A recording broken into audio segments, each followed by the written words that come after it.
भाई देश के टुकड़े होने चाहिए या ये हो, कुछ भी बात कह दें तो पागलों से तो तर्क नहीं कर सकते। लेकिन आप अपने मन में ये बात मत लाइए कि आप अकेली पढ़ रही हैं। इशू क्या है, इशू बताओ। भाई बहस करनी है ना, इशू बताओ क्या बात है। वो इशू नहीं बताएंगे, इसलिए वो आपको, देखो तुम हिंदूवादी हो, वो तय कर देते हैं आप हिंदूवादी हो। हमने तो नहीं कहा तुम चोरवादी हो। इसलिए हमेशा स्पोर्ट्स, मतलब मैंने खेला हुआ है, मैंने इंडिया रिप्रेजेंट की हुई है, इसलिए कह रहा हूं भारत का राष्ट्रीय खेल क्या है? हैं? हॉकी है ना। हॉकी का मुख्य वाक्य क्या है? That's what I am saying. Hockey, क्योंकि मैंने खेली है, I played against Germany, I played against Japan, I played against Pakistan, roller hockey. Hockey का एक ही वाक्य है, attack is the best defence. ये मैंने नहीं बनाया, यही है। लेकिन फर्क देखिए, भारत का भी यही खेल है और पाकिस्तान का भी यही खेल है। वो इस पॉलिसी पे चलता है और हम क्या करते हैं, हम पे अटैक करो फिर हम तुम्हें जवाब देंगे। तो पहले तुम बचोगे तब जवाब दोगे ना। अब क्या हुआ, 14 के बाद इस खेल का नियम लागू हो गया है, हो गया ना। तो उसने एक पत्थर फेंका, ये उसके घर तक मारने गए, तो बोले ये नहीं हुआ होगा क्योंकि भारत तो अटैक करता नहीं है। बोले नहीं, ये वाला करता है। so how narrative built up? तो पता चला यहां पे होगा, वहीं जाके मारा इन्होंने। तो एकदम पॉलिसी बदली। तो उनका भाई साहब अब मजाक मत करना।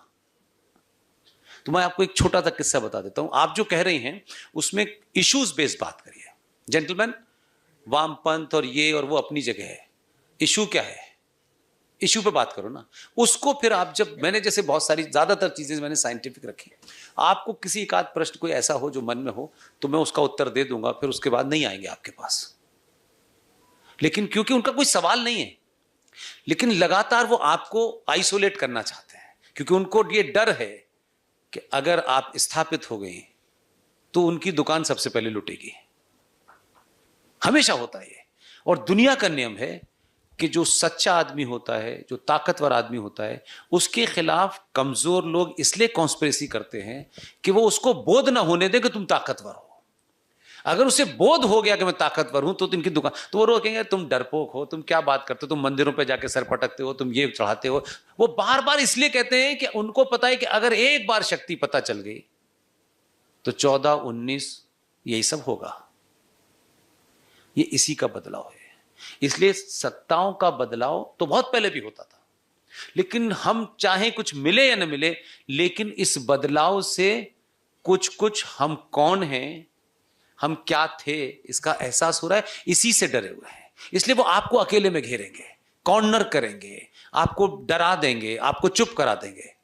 हम तो अल्लाह के फजल से, अल्लाह मियाँ ने हमको वहीं पैदा किया जिस जगह का नाम है अलीगढ़ मुस्लिम यूनिवर्सिटी। तो अल्लाह की मर्जी से आए हैं, अल्लाह चाहता है। तो अल्लाह ने कुरान मजीद में फरमाया है, कुरान की बात बता रहा हूं, उसमें अल्लाह फरमा रहे हैं अपने फॉलोअर से। वो कहते हैं कि मैंने दुनिया की हर चीज तुम्हें दी है, हर चीज दी है, और मैं तुम्हें जमीन पे भेज रहा हूं। ये कुरान को कोट कर रहा हूं मैं, हदीस को नहीं। हदीस समझती क्या होता है? हदीस इज नथिंग बट इंटरप्रिटेशन। तो कोई 1000 हदीसें हैं, समय के हिसाब से उनकी इंटरप्रिटेशन बदल जाती है।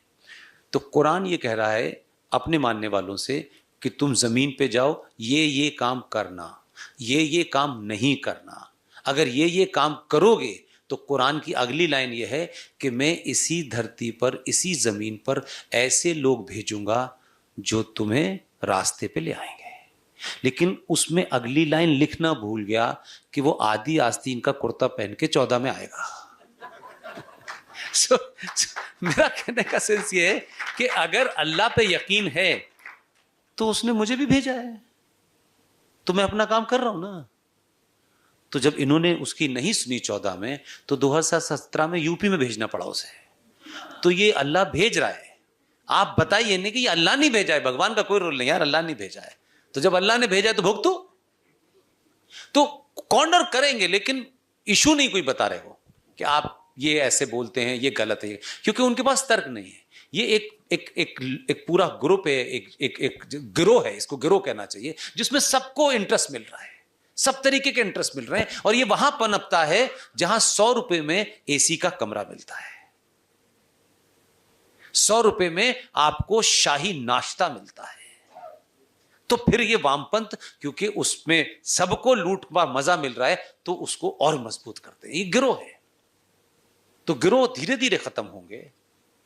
उसी जेएनयू में एक आदमी है जिसको आप सब टेलीविजन पर देखते हैं, he is a dear friend of mine, उसका नाम है प्रोफेसर आनंद रंगनाथन। वो अंग्रेजी में ऐसा मुसलमानों को कुरान पढ़ाता है कि उनको नानी याद आ जाती है। तो लोग पैदा हो रहे हैं, आ रहे हैं लोग, इट विल टेक टाइम। हम तो 700 साल से किसी और ही काम में बिजी थे, पहली बार पता चला कि हम भी हैं भाई, हमारा भी स्टेक है। सो डोंट वरी, ये चलेगा।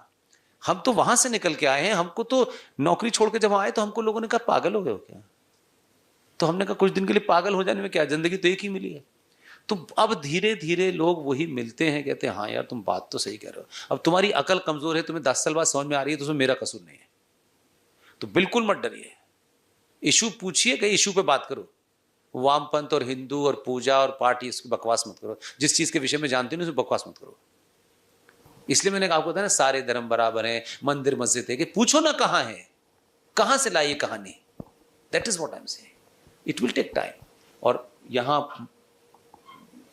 डॉक्टर साहब बैठे हुए हैं, अगर कोई बहुत ही अजीब सा सवाल फंस जाए, इनको बता दीजिएगा। 2 बजे भी मुझे आप पूछेंगे, मैं 2 बजे भी नींद में यही सब बोल दूंगा आपको, इसलिए चिंता की भी बात नहीं। क्योंकि यहां आकर के भाषण में अगर कोई आपके मन में शंका थी, कोई चीज नहीं, तो मैं उसको बताने आया हूं, ठीक है, बाकी सब अच्छी बात है। इसलिए मैं सारे लेक्चर, वो हमारा एक यूट्यूब चैनल हमारी टीम चलाती है, उसका सिर्फ मतलब यह है कि लोगों को करेक्ट बात पता चल जाए। अब मध्य प्रदेश के अंदर हम वो जो भोजशाला है ना, आपको पता है भोजशाला की जो मूर्ति है वो तो जबलपुर में 2 बार दे के आए हूं। वहां एक साहब रहते हैं, उनका नाम है अनुपम सिन्हा।